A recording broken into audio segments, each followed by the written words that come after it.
पापा, आपने ऊपर वाला फ्लोर किसको दिखाया है और कौन थे वो लोग? तुझे कैसे पता चला?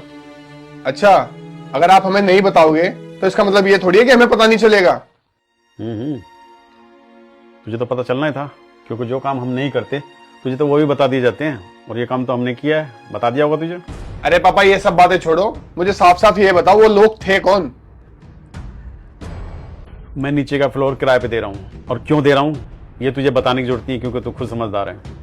जब आपको पता है कि हम उस फ्लोर पे रहते हैं तो आप ऐसे किसी को कैसे दे सकते हो? क्यों क्यों नहीं दे सकता? मैं घर का मालिक हूँ, मैं किराए पे दूँ या कुछ भी करूँ मेरी मर्जी। और जिसके बच्चे ना कमाने लायक हों और उसके माँ बाप इतने परेशान रहे, एक एक चीज़ के लिए मोहताज रहें, शर्म आनी चाहिए उन बच्चों को। अपने माँ बाप को इस हाल में रखते हैं और आप बात बनाने के लिए आ गए हो कि हम ये नहीं कर सकते, हम वो नहीं कर सकते।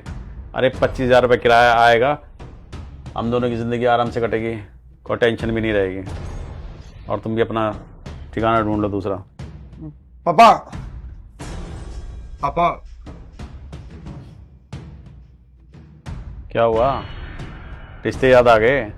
जब तेरी बीवी मुझसे उल्टा सीधा बोलती थी, तेरी माँ से उल्टा सीधा बोलती थी, जब तो तुझे याद नहीं आता, तेरे मुंह से एक शब्द नहीं निकलता था, अब पापा याद आ रहे हैं। हाँ पापा, हम तो बच्चे हैं ना, और गलती तो बच्चों से हो ही जाती है, तो प्लीज हमें माफ कर दो। पापा सही कह रही है गीत। पापा, पापा बेटा, अब तुम्हें रिश्ते याद आ रहे हैं? बेटा ये रिश्ता तो तुम कब का तोड़ चुके हो।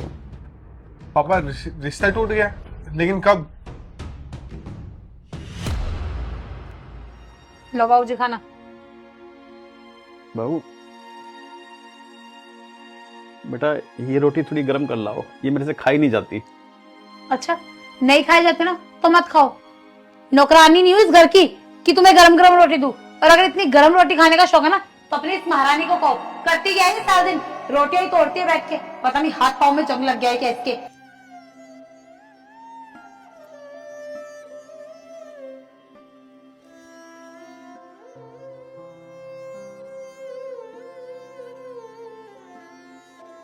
बेटा,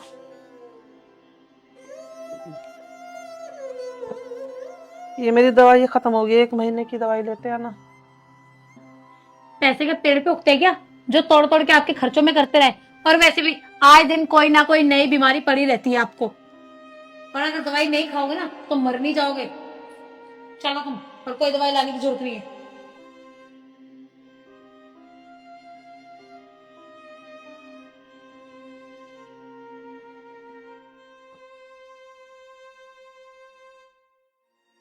मम्मी, पापा को समझाओ ना आप। अच्छा, अब मम्मी भी याद आ रही है? क्या गलती थी हमारी? सिर्फ मैंने बहू से यही तो कहा था कि बेटा ये सूखी रोटी मेरे से खाई नहीं जाती, इनको गर्म कर दो, तो उस बात के लिए बहू ने कितने ताने मारे, मुझे भी और तुम्हारी माँ को भी। और बेटा बहू के तो छोड़ो, तुम्हारी माँ ने जब दवाइयों के लिए बोला तो क्या तुमने दवाइयाँ लाके दी? जिसके बच्चे जवान हो जाते हैं तो माँ बाप सोचते कि हमारा सहारा बन गए बच्चे, और बच्चे उनको दुत्कार देते हैं। किस उम्मीद लगाएं? यही होगा ना, हम अपने लिए खुद कुछ करें, और जब कर रहे हैं तो वो भी तुम्हें बुरा लग रहा है।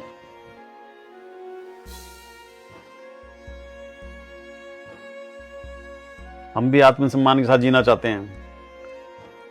जितना सहना था ना सह लिया बेटे, अब और नहीं। और पता है ये सब सिखाया किसने? तुम लोगों ने। हमारे साथ ऐसा व्यवहार कर करके ना तुमने हमें अंदर से मजबूत बना दिया है। अब बर्दाश्त करने की क्षमता नहीं रही बेटा। और हाँ, ये जो फैसला हमने लिया है ना, ये हमारा आखिरी फैसला है, और इसकी जिम्मेदार तुम खुद हो। सॉरी पापा। पापा हमें माफ कर दो, हम तो आपके साथ ही रहना चाहते हैं। मेरा ये आखिरी फैसला है, तुम अपना मकान ढूंढ लो टाइम से, क्योंकि परसों से किराएदार आ रहे हो, जाओ।